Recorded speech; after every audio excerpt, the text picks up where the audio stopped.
Welcome, welcome, welcome. Good afternoon, good evening, good morning from wherever you are tuned in watching Campfire TV on this beautiful Saturday afternoon here in the city of Massachusetts. This is going to be our last show for Uganda at Crossroads before the elections. So the next time we meet again, Ugandans would have decided who their next president is going to be. We shall be only waiting for the Sunday, that will be going to be the 17th, I think, when the Electoral Commission will be announcing who the next president of the Republic of Uganda is. My name is Moses. Let's take a look at a quick commercial and then come back.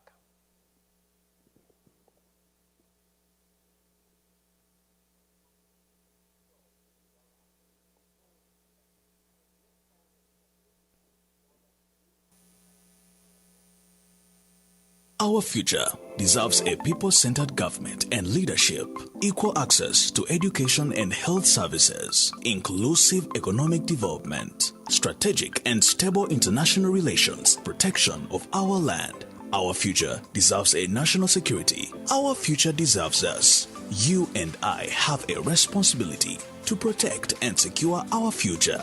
Our future deserves Kyagulanyi Ssentamu Robert, our generational leader. Vote Kyagulanyi Ssentamu Robert as your president. Vote the umbrella for a new Uganda. All right. We hope that you are once again tuned in watching. Share the page with your friends, with your loved ones. We are also on YouTube. If you go and search for Campfire TV, share this link and make it go viral wherever you are.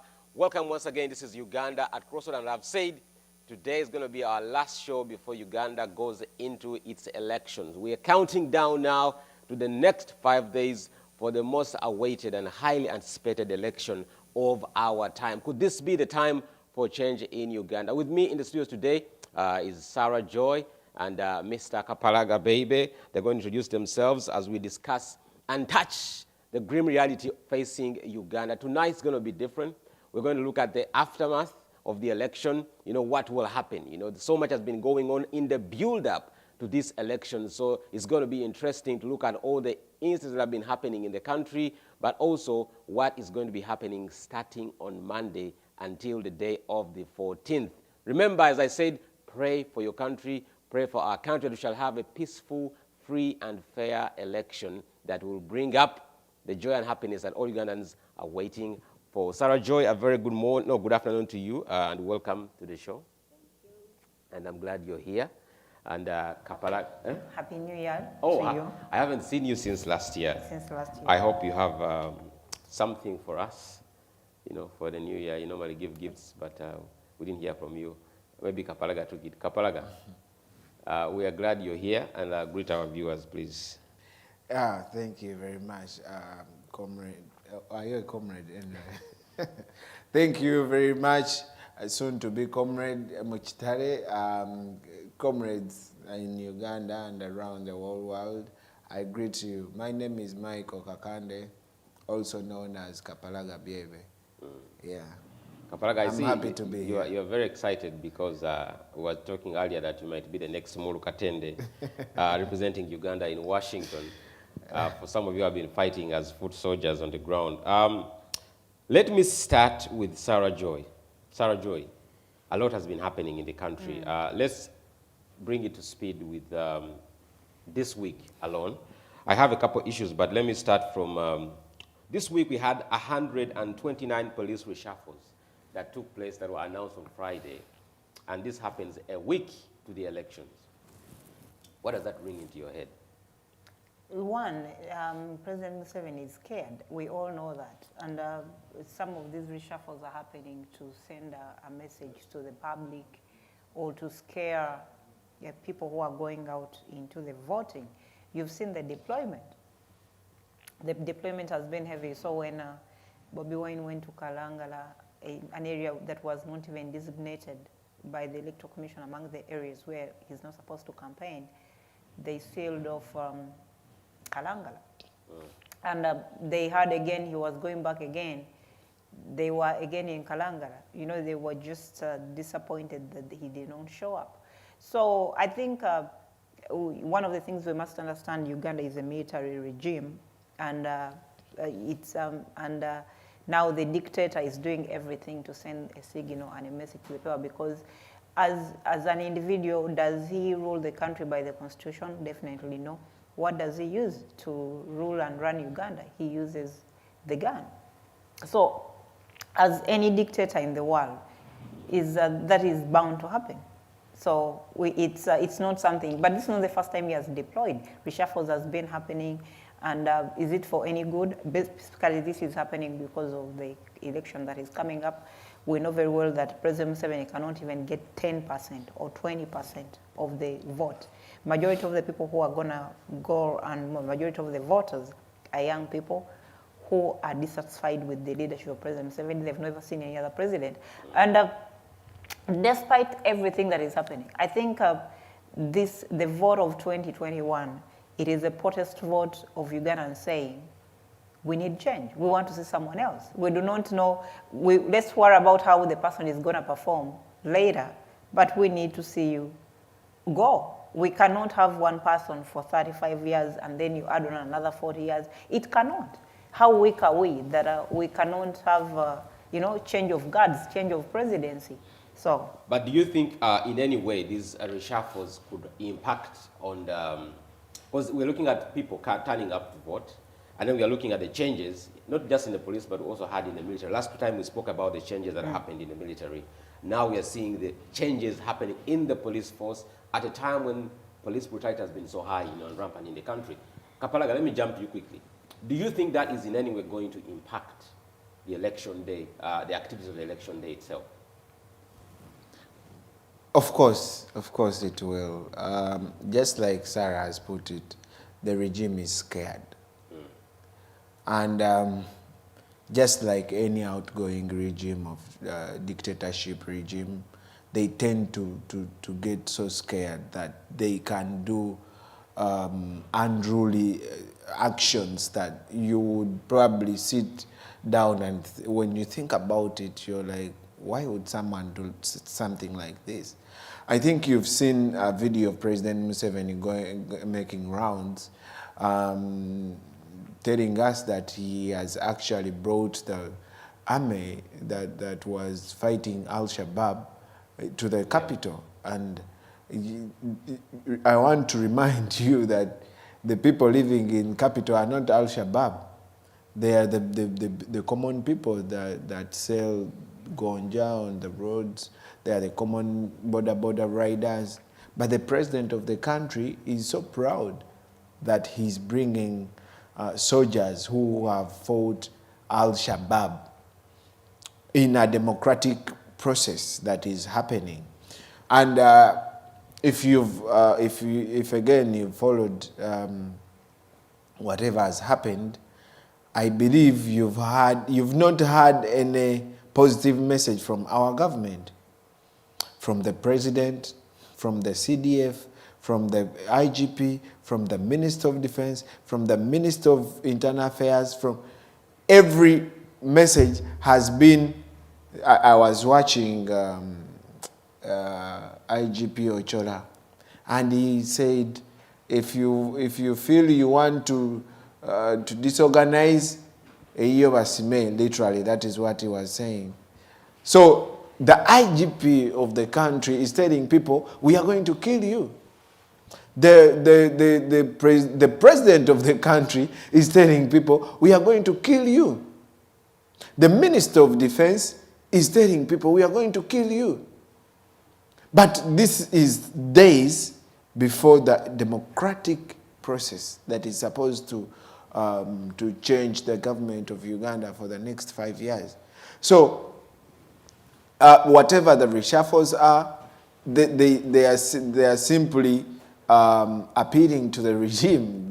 What the regime has said before, they are simply doing that. They are bringing in people that have fought in the most notorious in Somalia. In Somalia, the president said, if I quote him right, there was an interview yesterday he did with, where he said they are not going to tolerate any breakout of anyone that is trying to break peace in the city, they will do whatever it takes. You see, incidentally, I haven't heard anyone say we are going to disorganize the country. I've not heard that, at least, but I've heard people say, if you disorganize peace, and I've seen a lot of adverts running on TV. I choose peace. If you riot, you know you will die. But I haven't heard anyone say we are going to riot. Otherwise, are we planning that there might be an injustice that might bring people to riot? Because, like they say, there is no peace without justice. So unless if the government is preparing us for an injustice, that will probably spark people to protest, and then it will answer in such a way. Let me actually bring it again to that point. I was checking on to President Museveni's records right from 1986, building up his election. One of the strongest points that he has made time and again, though we choose to disregard it, is the fact that he says, I am a revolutionary, and a mere ballot paper cannot take me out of power. We are going into this election knowing that there are two results. There is a winner and a loser, okay? And I'm going to ask you both, gentlemen and lady, what happens if Museveni still does whatever he does and wins this election? Sarah Joy, I'll start with you. You say, what if, what do you mean by saying what if he does? Comes back what do you and he mean? wins this election? What happens to Nup? No, are you saying, because when you're saying, what happens if Museveni does what he does? Yes. What are you trying to mean? No, I mean, he has said a mere ballot paper cannot. So, in other words, you're saying that what happens if Museveni rigs the election and comes back? Either way, if rigs or is no, because if you say a mere ballot box cannot take me out, what is the other way out? That's not my word, that's him, I'm quoting him. No, if he quotes that, basically he's meaning. Because we are going into this election, but that is at the back of my mind. That yeah, someone but has said, in other words, his meaning a mere ballot paper if will you not say take you out of if a mere ballot paper cannot take you out of power, then for starters, why do you even waste time and organize an election where you know very well you're not going to concede if you lose? But again, the other thing comes to, we all know, we've seen what has happened all over the country, even with the the difficulties Honorable Charles Gulanya's first campaigning. We all know that President Museveni is not going to win this election outrightly. The only way Museveni can cling into power is by rigging. And we know he's been rigging for the last 3-4 elections. And that's the only way he has been able to come back to power. But, and again, so much has happened. Because at this point in time, we are looking at Byabakama to see what is Byabakama seriously going to do. Because when we look at what has happened, the violence, the police brutality, that has happened during this election, it should be nulled. It should be nulled because we have seen so many dead bodies drop in this campaign, more than any other campaign that has ever been there. You've seen the force, you've seen the police and the army that are meant to be non-partisan, being partisan. They've literally been involved in campaigning for President Museveni. We've seen them protecting people on the other side. We've seen the team of President Museveni, they've been doing processions, and the police is right there to protect them. And the president said he cannot be blamed for the lives that were lost. I saw that in the interview. No, but they were not, these people. He said that it was the other person should be taking the blame because... No, who takes the blame? Because who was shooting? These people did not just... They were not murdered by, they were not beaten to death, they were not stoned to death. The police, and some of the people were just going about their businesses when stray bullets, because these guys were shooting randomly. They had no direction of who to shoot. They were just shooting, killing whoever the bullet would grab. So at the end of the day, when you look at what has been happening in this campaign, you've had the army, the police being partisan. You've clearly seen they've protected, or they've been involved in processions of President Museveni and the people campaigning for them. They've been part of it. On this other side, you've seen how many times Bobi Wine has been shot at? Maybe about 3-4 times. 4 times they've shot at his, and right now we have, most of the guys in his campaign team, you've seen they are charging them with owning ammunitions and guns. And I'm like, these guys, they think that we're going to believe these stories because this is not the first time it has happened. It has happened before where they accused Bobi Wine of owning guns, yet he didn't have any.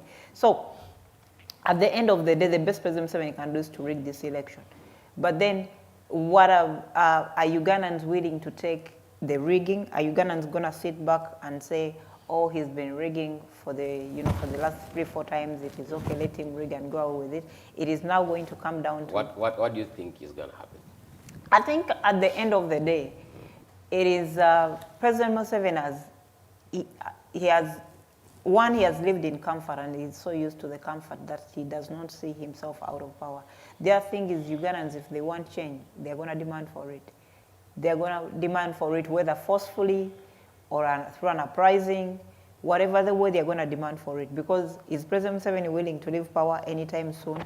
Definitely not. So it is entirely going to, and is he going to change the nation? Is he going to change Uganda in the next 5 years? Definitely not. He's run out of ideas. Basically what they're doing, in the next 5 years, if President Museveni is not contained and he comes back, Uganda is going to have more debts. Levels of unemployment are going to go higher. The stealing corruption is going to be maybe 4 times more than what is happening today. So it is going to get worse. Do we expect anything to get better? Definitely not. Because the reason why I ask that, and I'm going to ask you also, Kapalaga, is let's face it, this guy appoints the Chief Justice. He appoints the Electoral Commission chairperson. He appoints the commander of the military. He appoints the commander of the police. He appoints the Speaker of Parliament. Literally, the whole country is under his guard. He can control Uganda on a remote. We've seen Kizza Besigye lose 4 times against Museveni, and in 2 of those times, the country was so certain that Kizza Besigye won, but nothing happened. Kapalaga, I know you're very optimistic. We are all optimistic for change. But if change does not come, what happens? You see, Mr. Mukitale, you're right when you say the President Museveni appoints whoever he appoints, but he does not appoint the most important tool, Ugandan.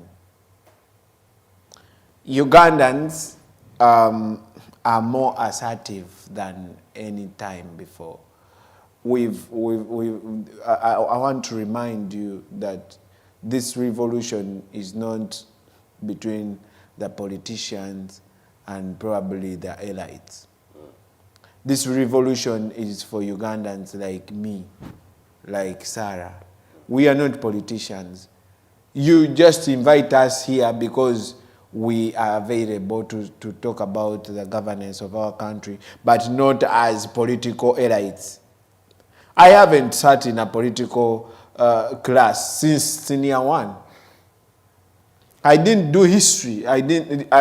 History was compulsory. I never sat for a paper of history in my life. I only did history in senior 1 and senior 2. Because I detested politics. I detested whatever happened then. Because I thought I would be a star. I would sing for the people and they would be happy. That was my life. That was Honorable Chagulanyi's life. But then, environment forced us to react. Okay?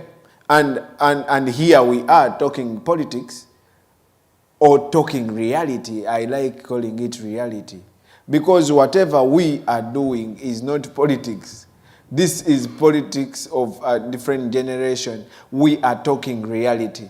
So I want to assure you, Mr. Mukitale, that even if whatever has happened happens, President Museveni is losing this election. Whether it is free and fair or not, President Museveni is going to lose this election.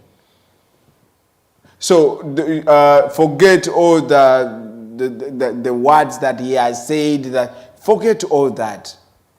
I mean, the reason why I asked you that is because I watched his final interview yesterday, and I was scared as a person.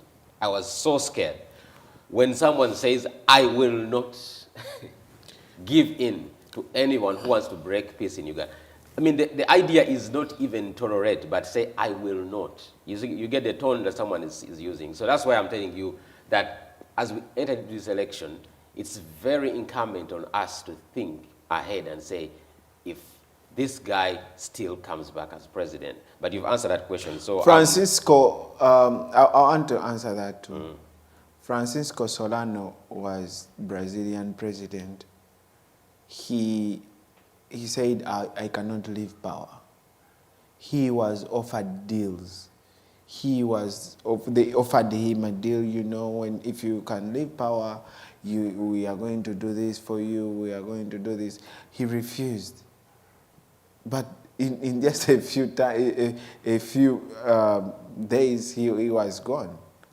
I mean, I want to be positive with Museveni. I think he's saying all that to scare, you know, because they've used a lot of propaganda so people cannot vote.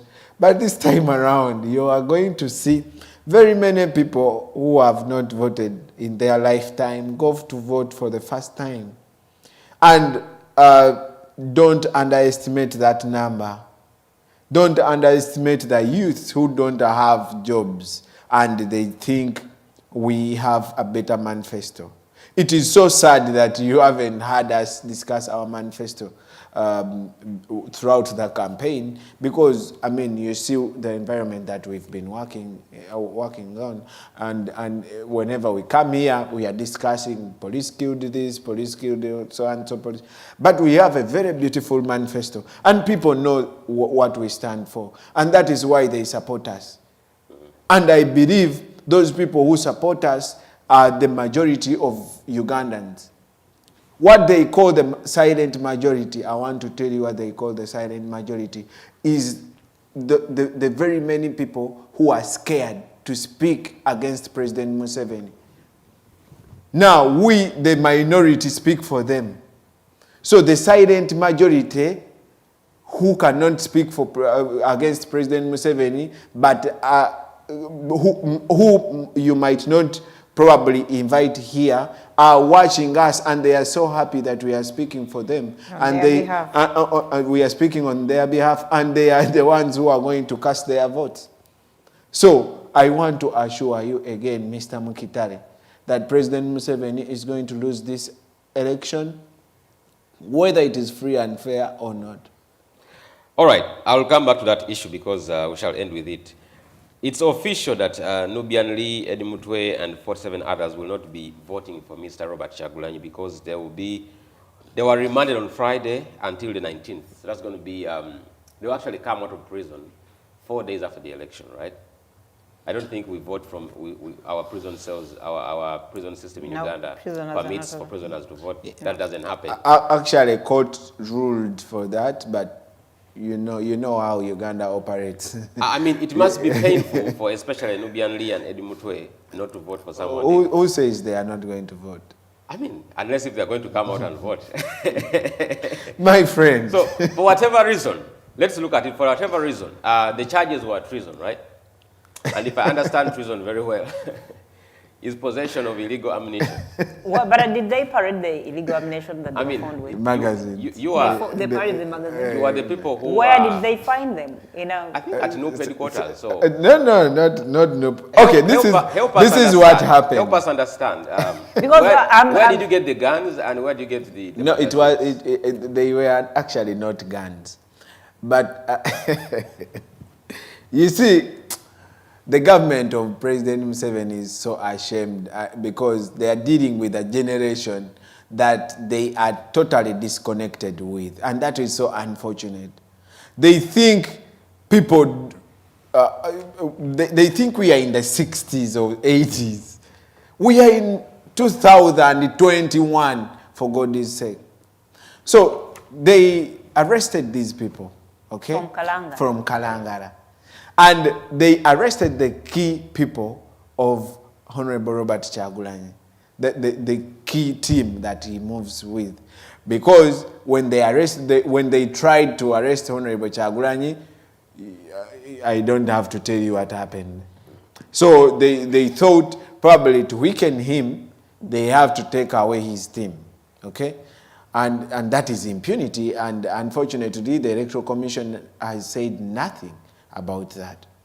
And so they arrest more than 120 people, and we go to court, and the court gives them bail. So as they are coming to court to be released, one of the bus is diverted to, we didn't know anywhere. We just saw that one of the bus wasn't coming to court. And eventually, we realized that it had actually been diverted to the army headquarters or somewhere. Yeah, because now it is and then they parade the people. They say they found a magazine in Kasubi, in one of the people that they arrested, that he took them to his place, and then they went, they searched for his house, searching for the magazine. They couldn't find it, and then police told him, okay, you come, you check in the Kasasiro. check there. Right. And then when he checked, he found the magazine. When the police was actually the one that was telling him, check there and find the magazine. That's weird. It's so awesome. I mean, it's weird that the government of Uganda behaves in such a manner. No, Charles, you know, it's an amateurish way of doing things. You know? Because because if they raided his home and they say they found him with guns, because I heard they didn't have, they need to give us that footage. And, you know, but it's the same thing they did to Honorable Chagulanyi. Exactly. The next day they had, there were so many guns of what they claim they found in Honorable Chagulanyi's room. And up to now, you know, we don't know where the guns are. When the public said, you know what, those guns don't belong to Honorable Chagulanyi, you staged them, they disappeared. Up to now, we do not know what happened. But this was this was staged. This was staged. These are guys, these are guys you found in Kalangala, and all of a sudden, some belong to police. I think what they're trying to do, I think someone told them, arresting Chagulanyi is a problem. It causes both local and international media, and you don't want that on yourself. Then what do they choose to do? Is try to isolate him by starting to arrest people around him. When he was in the east, there is a team that was with him. They arrested that entire team again. So what they are trying to do, they think they can weaken him by arresting everyone around him, you know, all his friends and all that. But I think at this stage where Honorable Chagulanyi is, he has already given in his life already. I don't think there's anything President Museveni is going to do that is going to weaken him. I think the last thing that would really have a pinch on him and really get on his nerves would be his kids. But he was wise enough to take them away. His wife is around. You cannot arrest. Yeah, you cannot arrest Bobi. You cannot arrest Bobi and you break Chagulanyi. Bobi is a strong woman. She can handle all the bullshit of the police. She's a strong woman. I saw her campaigning in the West, in between, you know, firing tear gas and bullets. And I'm like, this woman, kudos. Not so many women can do that. Bobi is a strong woman. She can withstand every condition. But if they had gotten hold of these kids who are teenagers, they are not even of voting age. Some of them look at Suvi, she doesn't even know what's going on. So I think it was wise to get the kids out of the picture. And the main man, let him stay on ground with no distractions of knowing that, you know, they're going to, because definitely that was the next stage, because the regime can't do anything. They are so disturbed by the numbers that believe in Chagulanyi. But I don't know why they are even disturbed, because, you know, 34 years. What do you expect? These are people who have not seen another president. People know only one president, President Museveni. So don't expect people. I don't know whether people have been telling President Museveni that he's governing a country with idiots, just as he calls us. So I don't know whether he doesn't know that Ugandans have brains, have a mind, and some of these have developed and I'll tell you something that I found funny, that really I found funny, and I'm like, this man really takes Ugandans for granted. It was something I think he posted where an NRM supporter was asking him that he has benefited nothing from his government. And President Museveni asked him if he has children. The guy said, yes, I'm married, I have children. And he said, are your children immunized? Then he said, yes. Then he said, oh, how can you claim you haven't benefited anything from this government when your kids are immunized? That's how President Museveni has reduced, that's how far he has reduced, because that's how far he looks, that's how terrible he looks at Ugandans. You can imagine, whatever, the vaccines that come in for immunization, polio and all the rest, these are donations from World Health Organization and its partners. And if you're a Ugandan out there and you're feeling proud that, oh, okay, at least the only thing President Museveni has done for me is at least I was vaccinated against polio, measles. My dear, none of that medicine, the vaccines that are used, none of that is bought.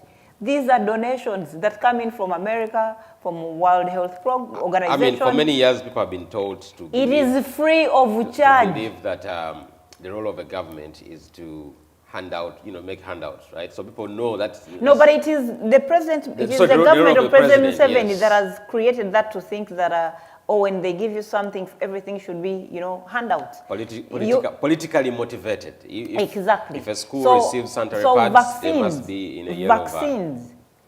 The vaccines you've been receiving, polio, measles, and all that, are free of charge, donated. For example, you have already, America is rolling out their COVID, and I'm sure by the time, if they mostly vaccinate, if they get done with the vaccinating of its population, they are going to donate vaccination. So if you see COVID vaccine come to Uganda and you see governments bragging around how they've done this, those are donations. Donations free of charge. So for a poor president, for after 35 years, to tell a gentleman who is asking him, sir, 35 years you've been in power.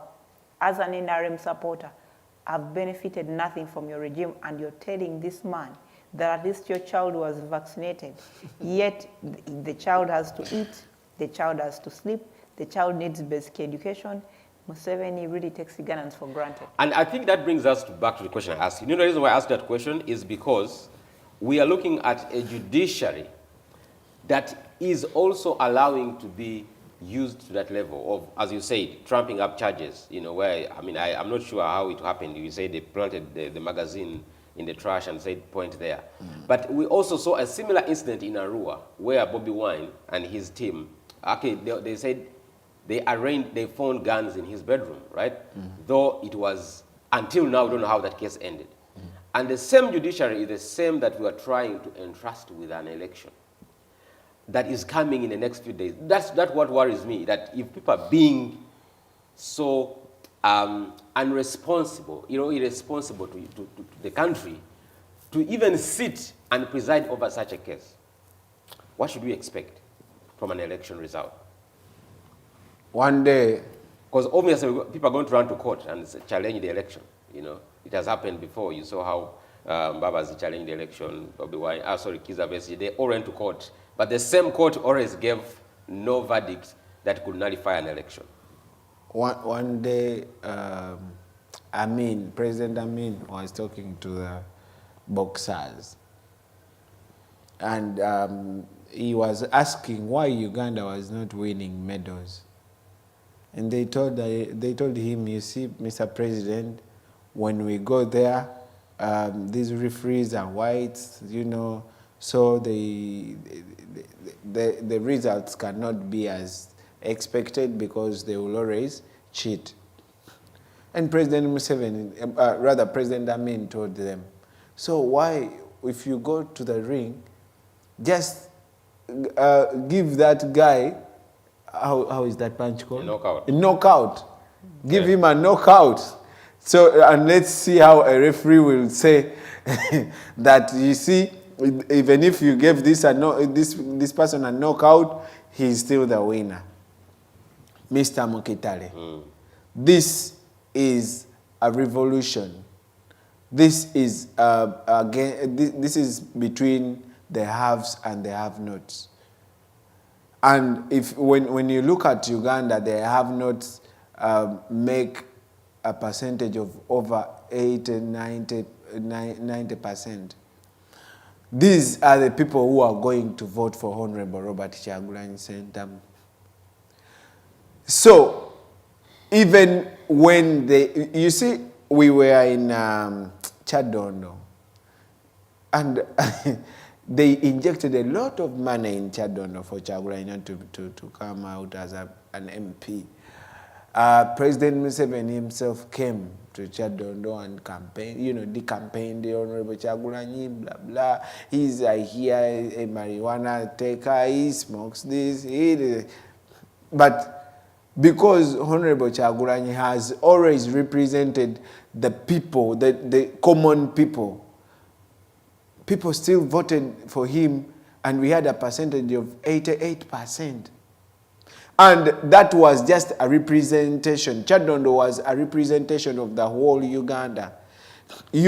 I'm pretty sure you've seen what has happened wherever Kyagulanyi has gone for his campaigns.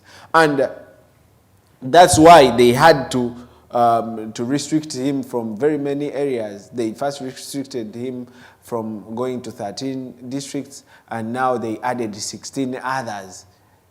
That is not just because he is campaigning, but because they know he's winning. And make no mistake, these people see whatever is happening, and they know. And they, like I said before, they are more assertive. They see things unfolding, and they know, actually, this is the deal. And I want to make sure that I tell you again, Mr. Mukitale, that Honorable Kyagulanyi Robert Ssentamu is going to win this election, regardless of what President Museveni wants. Whether Byabakama is free and fair or not, Honorable Kyagulanyi and the people of Uganda are going to win. Let's talk back on an issue she talked about. I wanted to discuss it further. The incident where we saw Bobi Wine, being forced to evacuate his family from Uganda. Do you guys think, now that they have taken all Bobi Wine's personal or close allies, was also Chuma Chayes taken? I don't know. Who? Chuma Chayes and all the other guys. Yeah, he's among them. So I want to imagine that right now, Bobi Wine has been having his inner circle of friends that he's walking with in his cars and around him. Do you feel that his life now could be at risk? Is his life in danger at all? And looking at the evacuation of his children, some people are saying, oh, people's children are dying, he's evacuating his family, so much stuff going on. Do you think his life is personally now in danger? I don't think so, because the people who move around Kyagulanyi do not have guns. So what would they have done in case these guys decide to shoot? Maybe the only difference is just being lucky that every time a shooting happens, there's one person closer to him that is hit. So I don't think, I think President Museveni knows the impact of harming Honorable Kyagulanyi right now. Just imagine if, and I'm just saying if, the tear gas canister they threw at him that landed on Ashraf, landed on Honorable Kyagulanyi. It's Honorable Kyagulanyi who is in the ICU right now or in the hospital for 2 weeks. I'm telling you, they know the risk. They just arrested him just for a day, and they saw what happened. They know the risk of touching Honorable Kyagulanyi, and not only at home, but they get also pressure from the international community. So the pressure, he knows very well. And I'm so kudos to the team of Honorable Kyagulanyi in the diaspora that has been working so hard to highlight some of these atrocities. You've seen sanctions coming in. You've seen now international media and development partners are now being involved. You've seen congressmen, senators tweeting about what is happening in Uganda, because, sometimes people think, oh, they know, they don't. You just have to put it to their faces, and the team has done a good job on putting it in their faces so that they are interested. You've seen it has gone to the table of the senator or congressmen who are working on foreign affairs, and we believe by the coming of Biden, who is more interested in development partners and working on the foreign policy, he would be interested I saw the team the other time. They were in Delaware, where Biden resides, and they were, doing their peaceful demonstration there. And I know they put up, maybe they came up with maybe a letter or something and handed over to the office of President-elect Joe Biden. So you need a lot of people in this, because dictators, the way, we've seen dictators in Africa, the way they cement themselves. Right now, we know very well, it is now, he has engraved on the military and the police, and it is entirely working for him. Though I'm still disappointed in those guys, because the person they're working for is not working for them. Look at the way the police are paid. Look at the way the army are paid. If they were really, if they were working together, he would be these guys would be having a comfortable life. He would be paying them better. But they're working for him, is not working for them. So, but I think the isolation was meant to make him lonely, weaken him, see him, Yeah, because that's what I wanted to yeah. Psychologically, when they take away your inner circle of friends that really speak life into you, that encourage you. But he has the rest. Bobi Wine has more. The problem is, Bobi Wine has more than just the circle of friends you see around him. Bobi Wine has friends all over the world. Kapalaga is his friend, I'm his friend. You're not going to be in his car. No, you have... Lubianli has been in his car for all this time. I totally understand what you're saying, but and he mentioned it himself. I think emotionally, for a very long time, he's been preparing himself for all uncertainties, and some of the uncertainties also include death, because anytime he's in the line of death, like it or not. So he's been preparing his mind, and he knows the dictatorship will do anything to break him down. But yes, I know he's been around the circle of friends. It is he's gonna show strength and move forward despite what is, because those are things that are meant to happen for him to be. Because at this point in time, if Ugandans who have put their hope and trust in Kyagulanyi see him break down just because his friends have been taken away, Ugandans will be so disappointed. They'll be like, because I'll tell you one thing, Ugandans, those who really want change, their hope is in Honorable Kyagulanyi to deliver that change. How he does it, they may not even know, or they may not care. But they are seeing he has the potential, and that's why you see he has enormous support everywhere he has gone, all across the country. Ugandans want change, and the only person, the face of the change, is Honorable Kyagulanyi. That's why you see you've had so many propagandists, people who are trying to break him. Nobody has managed to break him to manage to a place whereby, people no longer believe anything you say about him. Propagandists have come up with stories, this and what, funded by homosexuality. I saw President Museveni himself.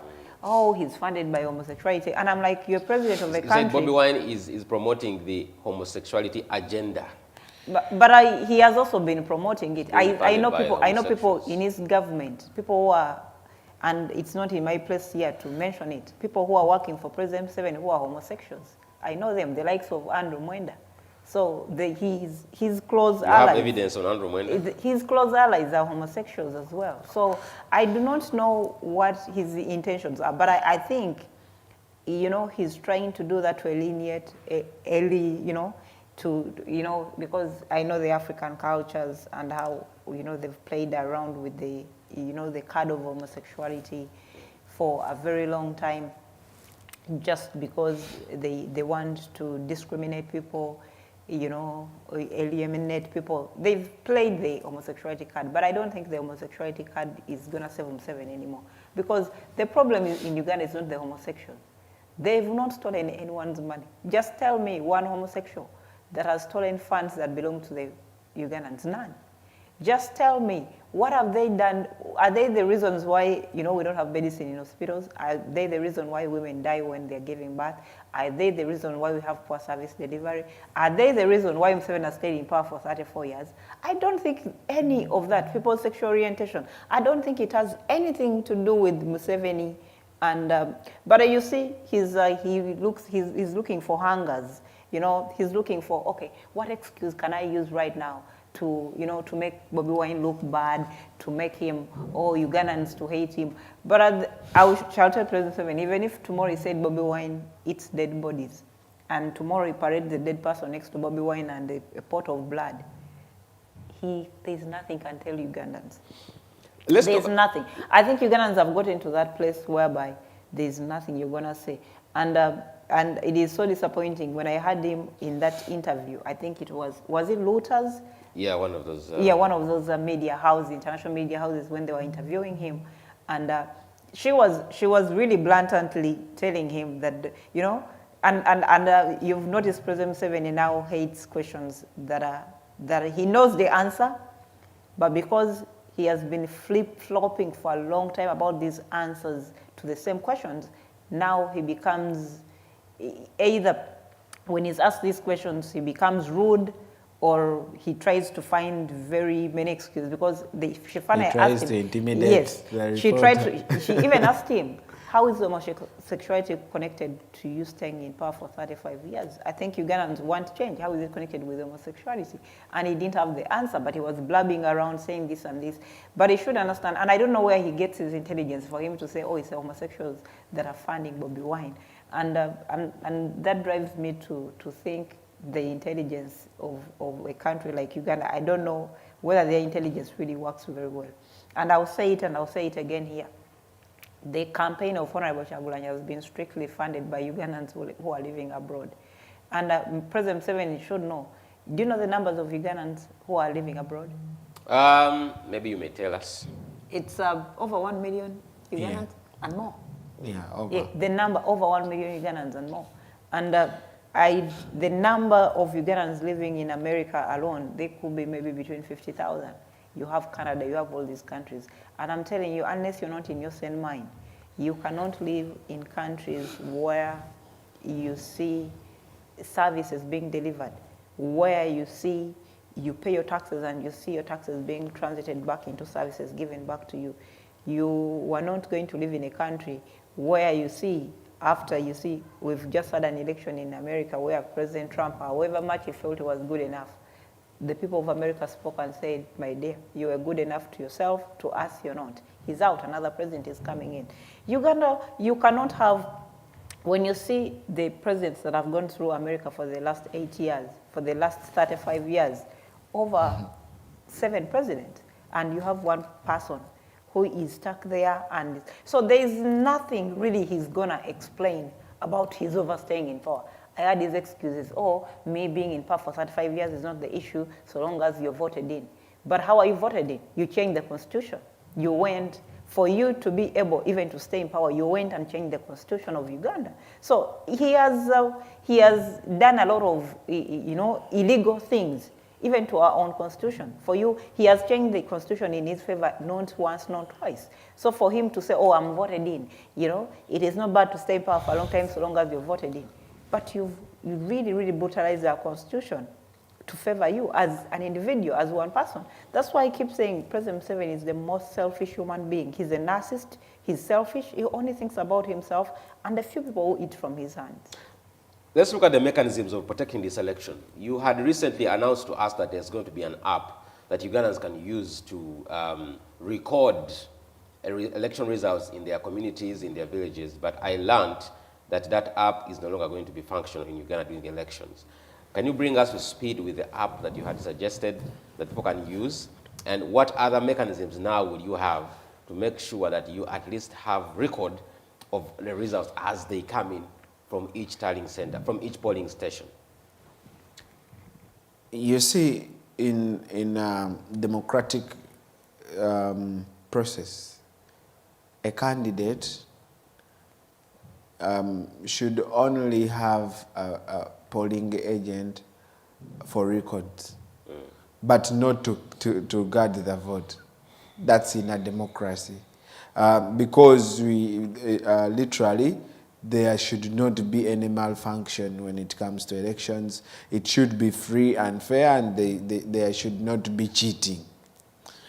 But now, given that we are working in an environment like Uganda, where the government will tell you that, hey, you're saying the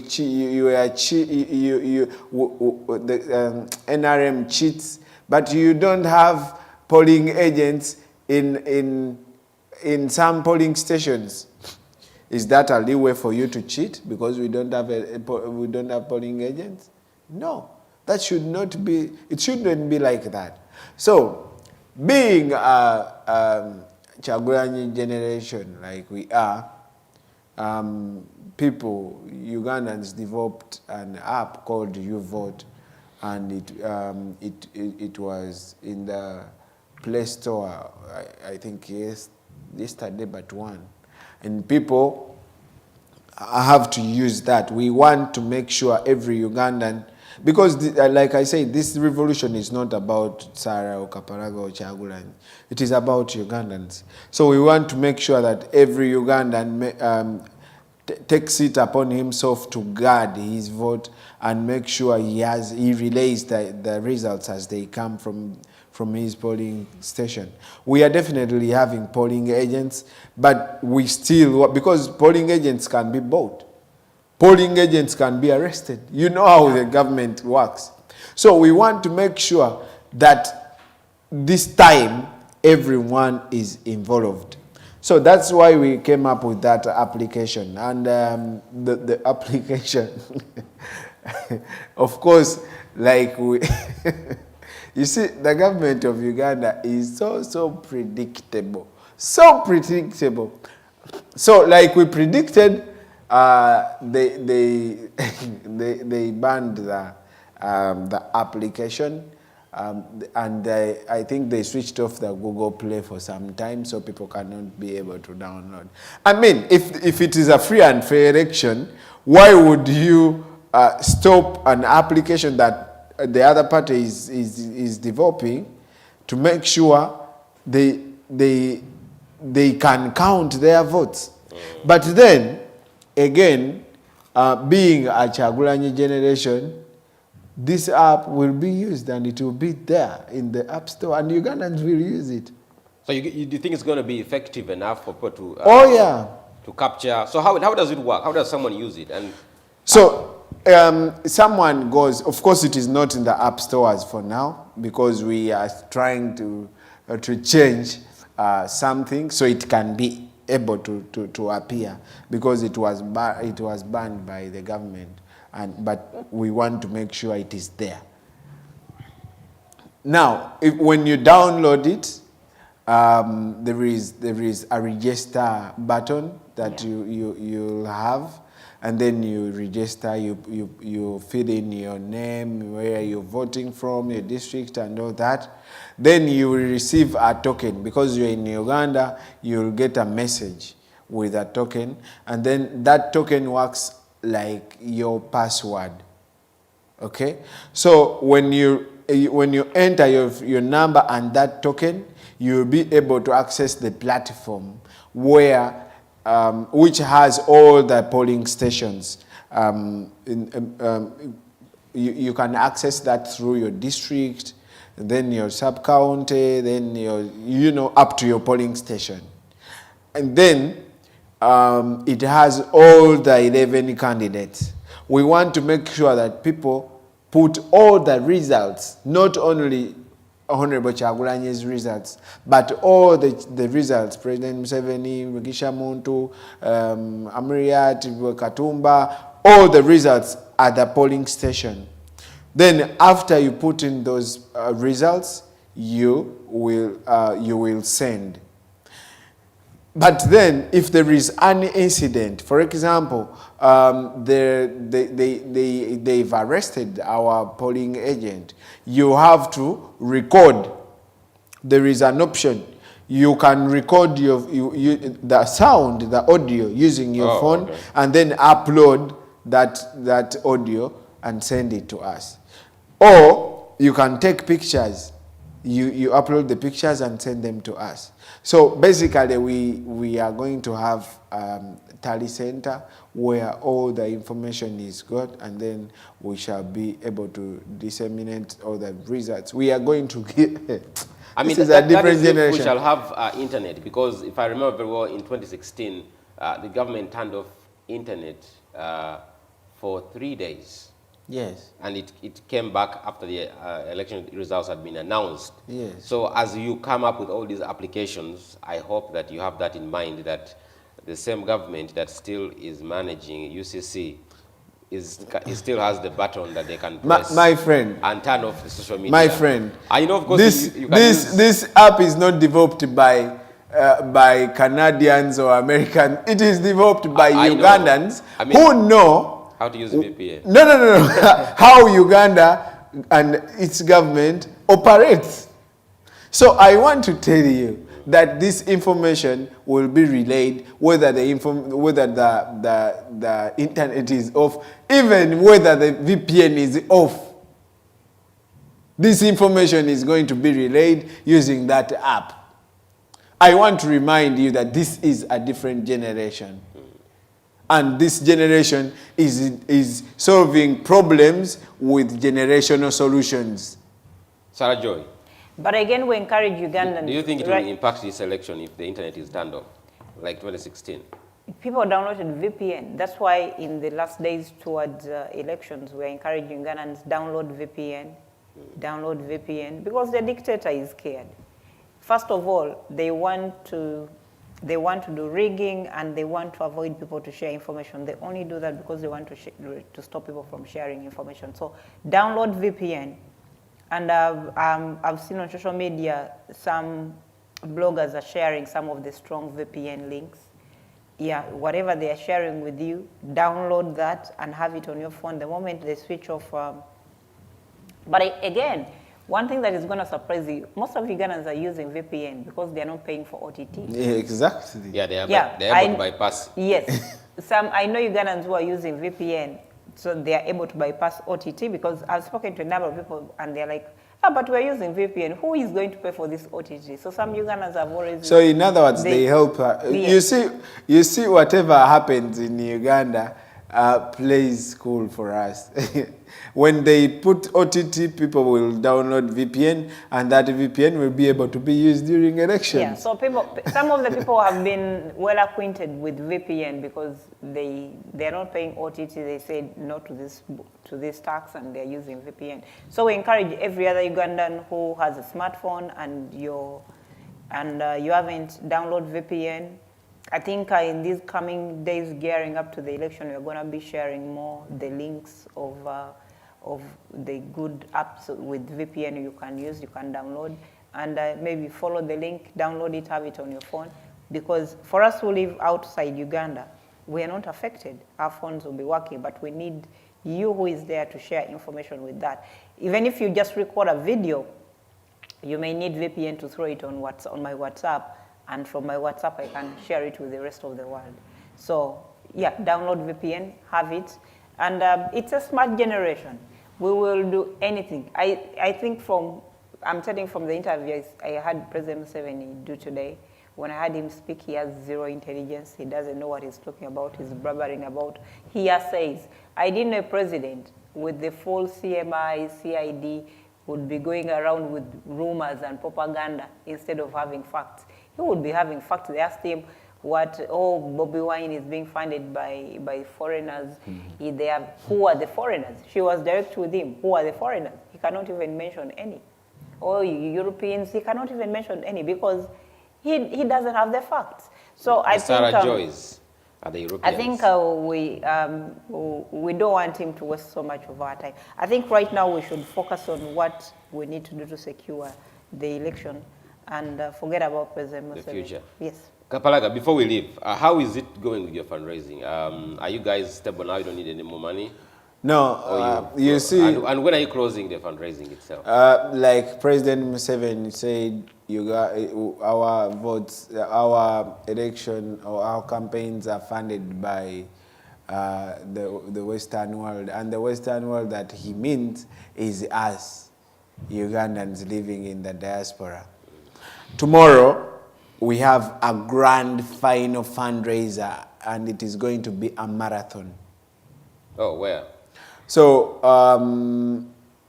different chapters. You know, we have over 40 different chapters all over the world.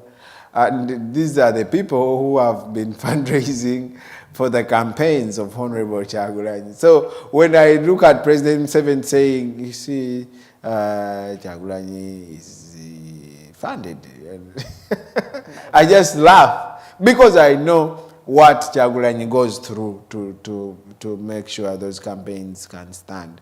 So we came up with a grand final marathon fundraiser.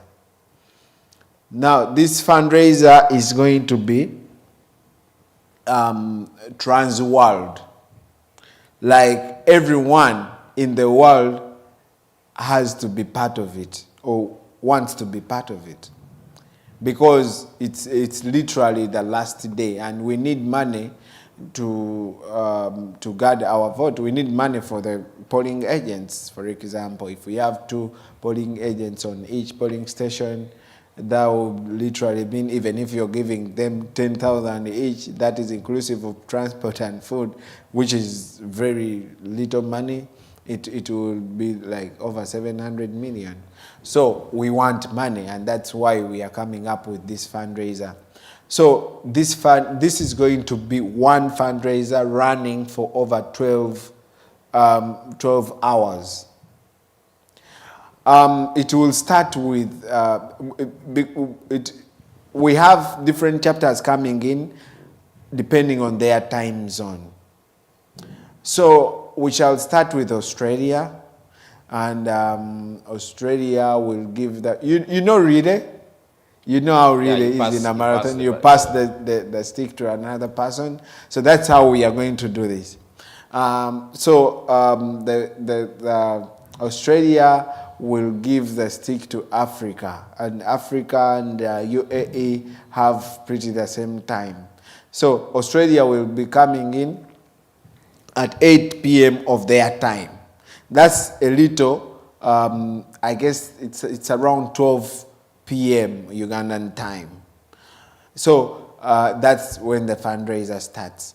Then it goes until around 6 p.m. Ugandan time, and the African fundraiser starts. And Africa is together with Middle East. And then we have, no, I want to be sure. And as you go into that, Sarah Jo, you'll also tell us as we end, someone was saying here that they thought Bebe Cool had bought you off. Me? I didn't know that you and Bebe Cool are... Me? It was a post I saw here. Bebe Cool is broke. Does he have money to buy off anyone? That they thought you had begun speaking Rudisha. I saw it somewhere. No, because they haven't seen me on the show. Maybe, yeah, because you've been away for a long time. If you don't see me on the show, I'm very active on my social media. My social media is about the campaign of Honorable Kyagulanyi. So if you don't see me on the show, I'm active on my social media. Phone? Yeah, so yeah, tell us about the and especially in Boston, where will people gather? Where will people join the marathon? Those yes, so it's going to be pretty much the same time that we've been fundraising. The only difference is that this one is a marathon. So we have Australia first coming in. It will be 8 p.m. their time. It will be 12 p.m. Yeah, 8 p.m. their time, 12 p.m. Ugandan time. Then Australia passes it to Asia. It will be around 2 p.m. Ugandan time. And then in China, Japan, and South Korea, it will be 8 p.m. their time. Then the Asian team passes it to Africa. In Africa, it will be 6 p.m. Ugandan time.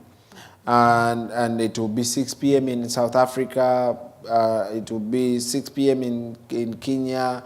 I think 5 p.m. in Rwanda, and all that. And then 7 p.m. in UAE. So those are doing the same time. That's the Africa fundraiser. And then the African team passes it to Europe. It will be 6 p.m. in UK. But it will be 9 p.m. in Uganda. So the UK and the EU team will pass on the fundraiser to America and the North America, inclusive of Canada and all the states of the US. And that will be 7 p.m. We've normally been starting at 8 p.m., but because it's a marathon, we are starting a little bit earlier, so it will be 7 p.m. Boston time, or East Africa, what is EST? West Coast. East Coast time. And then it will be 4 p.m. PST. PST is what? 4 p.m. is that at which state? That's for Canada. California. Yeah, California, that's West Coast. Pacific time.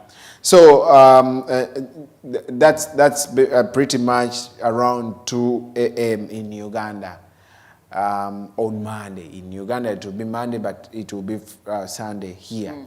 So that's the marathon that we are having. Remember, we are doing all this to fundraise for the money to help in facilitating these Ugandans who are going to guard their vote, the polling agents. That is why we need all this money. So I am appealing to you, Ugandans around the world, in Uganda and outside, please be part of this NUP People Power World Grand Final Mega Zoom fundraising that is happening tomorrow. In your time, we have this. How do they join? How do they join that Zoom call? Is there a link? There is usually a meeting ID, and there is a link that is passing on. And we want to have this relay on Facebook too, so people can be able to access this. Which pages can they go to? I understand JB Mwonge will be part of it. Campfire is normally part of that. My page, Kapalaga Biebe, will be part of it. And then we have, I think, a Choto. We have different Facebook pages that are going to give out this information. And we just appeal to the people to be part of it because we need to raise a lot of money. Whatever you see President Museveni saying is just simply discouraging you from giving in some money, and that will not give us the results that we want. So we want to appeal to you, comrades, Ugandans, fellow Ugandans, to please come through to this fundraiser wherever you are. You can send in the money. You can send in the money directly to Uganda on the 0703-6363 number. In the names of Daniel Oyerot. Yogere mu Luganda simwe. Esimu ya Airtel eya 0703 633 oba osobola n'okutuweereza essente ku PayPal yaffe. Tulina PayPal, tulina ne Zelle. Enamba eyo eri ya America eri +1 857 2313 739 +1 857 23. No. Sorry, I'm giving you a wrong number. Sorry. And my phone died out. As you find your number, as you find the number, you can give us your last remarks. Yes, my last remarks is Ugandans. We all see that the regime is panicking. They've brought in soldiers who are not Ugandans because they know Ugandans cannot kill fellow Ugandans. So they've deployed soldiers who are not Ugandans, but they are human beings. Which country is that? And they're getting them from Central Republic. But they are human beings. As long as you have evidence, because they might show up on your house and say proof. Yeah, that's public information. All right, and let me cut you. Yeah. So we want to remind you that it's only this time that it seems we can, each and everyone can really see the light at the end of the tunnel. So we want to go to that light that we can see. The passing through this tunnel is definitely not easy because there is darkness. But you know, the new Uganda that we kept on talking about is now over there, and we can see it. You can see it wherever you are. So this is the only opportunity that we have to unseat President Museveni and his government. And I appeal to you to come out in very big numbers get your mask, get your national ID. If you got a voter's location slip, you can have it. If you don't have it, you will still vote. So get them out. Come out as early as 5 a.m. because that's when they bring the ballot boxes. You want to make sure the ballot boxes are not tampered with. So make sure you come out very early in the morning to witness the boxes being opened. And then go vote for your candidate. Don't put on red. Don't put on the party colors. But come out, go vote the umbrella. Vote the umbrella for Honorable Robert Chagulanyi. Vote the umbrella for wherever your constituency is. Vote for that MP that is representing the umbrella. If you don't have an MP in that area, it is okay. You can still vote for that person who is pro-change. So vote for them. Then social distance, sit over ewa. Only the results to be, you have to witness the counting of results. When you witness that, record that in the app. I assure you that app is going to be available very soon. Give the name again is what? The app? You vote. You vote Uganda. Like you, the word you or the letter U? You, the letter U, then vote, then Uganda. Okay. It is going to be available in the Play Store again very soon, and you should be able to download it. So if you can't use it, feel free to contact us. Feel free to contact Kamocha. Feel free to inbox me. I have a page, Kaparaga Baby. I have my number. You can always inbox. It's not on, you don't call direct, but you can always send a WhatsApp. I have it here. It's 0774 97708 MTN. You can always send me a message if you get any probably problems in using the app. I will always be willing to help you. This is a revolution. This is a new Uganda we are bringing, and we only have 4 days to change Uganda, and we are going to change it for the better. Amen. Sarah, yes. Your final remarks as we go into this election. I'm calling upon all Ugandans, and this is the chance you have to speak out, and this is through your vote. What is going to happen is usually you've had information or propaganda go around, oh, you can't change government, especially with dictators and all that. I think you have to come out and vote in huge numbers. A block vote can take out a dictator because it's hard to rig a block vote. So don't sit at home and say, oh, you know what? President Museveni is not going to leave.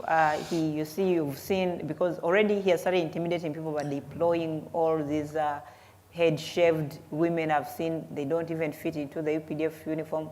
I don't know whether he got them from the Central Republic or Congo, short, stout women. You know, these people, they look like they've been living in the jungle. So he's beginning to intimidate people. But this is not the first time he has intimidated Ugandans. So Ugandans must understand this is the time, this is the chance you have to speak out, and speak out through your vote. Come out and vote. A block vote, it is very hard.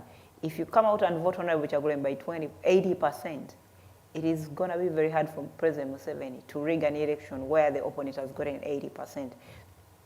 So come out in big numbers, vote. Don't be involved in anything that is going to incite situations where you're going to be arrested.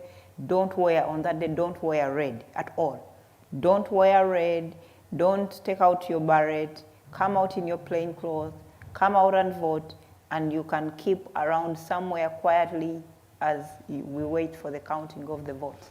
Because these guys are just eager and ready to arrest and put away Ugandans for no reason, because they are scared. So let's keep the peace, come out and vote, and let's gather vote from being rigged, because the only option President Museveni has to cling on to power is by rigging our vote. We deny him the opportunity to rig our vote, he will go. President Museveni is not God. President Museveni, I am telling you, Gaddafi was more powerful than Museveni. The likes of Bashir were more powerful than Museveni. In fact, Gaddafi was really more powerful, 10 times powerful than Museveni. And Gaddafi is no more. So we cannot say President Museveni is not God, he is not immortal. We cannot live in a situation where we leave it to God, or let's wait until when God takes him.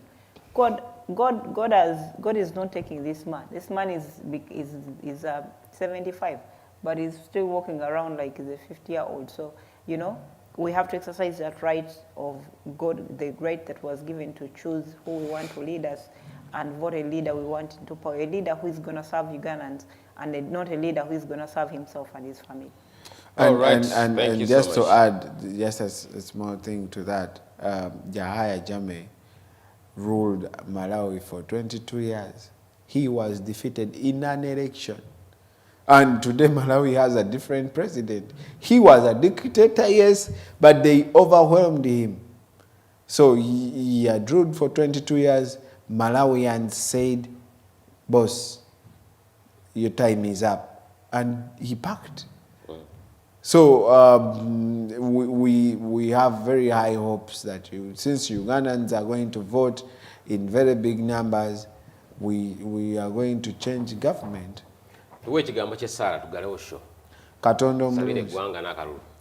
Katonda omulungi tukwebaza kulwa kubanga otuwadde ekiseera ekirungi. Otuyisiza mwaka omukadde nga tuli balamu kubanga otekedde omwaka guno. Kati omwaka guno Uganda yonna amaaso gaayo emyoyo gyayo giri eyo gy'oli olw'okubanga ebadde mu kunyigirizibwa okumala ekiseera kinene.